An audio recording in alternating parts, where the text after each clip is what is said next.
আব্বা আমার বিয়ের জন্য উঁচা পড়া লাগছে। আমার এই পাশে বিয়ে দিয়েই ছাড়বে। বিয়া ঠিক করছে মানে একদিনের সম্পর্ক আমার তোমার সাথে এক জায়গায় বিয়ে দিয়ে চুপচাপ এটা পয়সা দেবো তুমি চিল্লাচিল্লি করবো না। আমি চিল্লে করবো আমি কি করবো আমি তোমার কো আমি তো 10 জনকে ভালোবাসি না একজনের বিয়ে দিয়ে আমি আর 9 জনের নিয়ে থাকবো ওই জায়গায় বুঝছো তুমি তোমার মামার সাথে কথা হলো তারা যেমনি করে বুঝায় তারা বোঝাও বিয়ে তো দূরের কথা বিয়ে তো ছেলের জন্য সেরা দেখা আমি নিতে পারতেছি না এই জিনিসগুলো তুমি বলার চেষ্টা করো আমার কথা আমি বুঝতেছি, বুঝতেছো না তুমি তুমি বুঝতেছো না।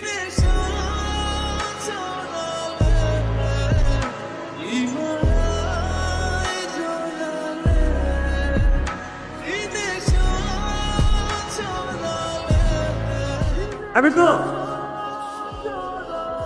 তোমার কালকে দিয়ে বুঝতেছি কইছিলা কই আবার থাকবো? আমার বান্ধবীর বিয়ে, ওর সাথেই ছিলাম। কোন বান্ধবীর বিয়ে কোন বান্ধবী মানে? মেঘলা, যেমন ভাব করতেছো কিছুই জানো না। কি বলতেছো আমার একটু করতে